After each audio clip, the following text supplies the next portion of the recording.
मुख्यमंत्री देवेंद्र फडणवीस आणि उपमुख्यमंत्री एकनाथ शिंदे यांच्यात बैठक पार पडली। कॅबिनेट बैठकीच्या आधी मुख्यमंत्री देवेंद्र फडणवीस आणि उपमुख्यमंत्री एकनाथ शिंदे यांच्यामध्ये चर्चा झाली। फडणवीस यांच्या दालनात अँटी चेंबरमध्ये दोन्ही नेत्यांमध्ये 10 मिनिटं ही स्वतंत्र चर्चा झाल्याचं समजतं आहे।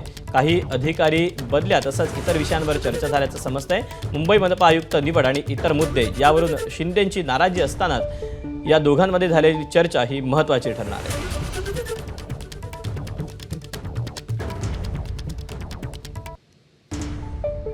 अपडेट जाणून घेऊयात। राजू सोनावणे आपल्या सोबत आहे। राजू, काय अपडेट मिळतात या सगळ्या बैठकी संदर्भातले?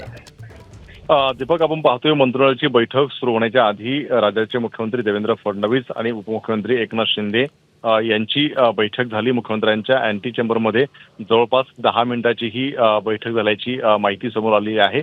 गेल्या काही दिवसांपासून आपण पाहतोय की सातारा प्रकरण असेल किंवा अगदी मुंबई महापालिकेवरती आयुक्त कोण बसले यावरून काही प्रमाणामध्ये मतभेद जे आहे ती समोर येताना आपल्याला पाहायला मिळाले होते आणि त्याच अनुषंगाने चर्चा झाली असल्याची माहिती जी आहे ती सूत्रांनी दिली आपल्याला पाहायला मिळते। खरं तर आपण पाहतोय की ही 10 मिनिटाची बैठक जी आहे ती अतिशय महत्वाची मानली जाते, कारण आपण अक्षरशः पाहिलेलं होतं की सातारा प्रकरणावरून भाजप आणि शिवसेना आमने सामने जे आहे ते नेते आलेले होते आणि त्यानंतर एसपीवर झालेली कारवाई असेल किंवा इतर सगळ्या घडामोडी आहेत त्या अनुषंगाने ही बैठक झाल्याचं बोललं होतं। त्यामुळे नेमकं आणखी काही यात झालंय काही समोर आलेलं नाही, मात्र कॅबिनेट संपल्यानंतर सुद्धा यावरती अधिकची माहिती मिळू शकेल।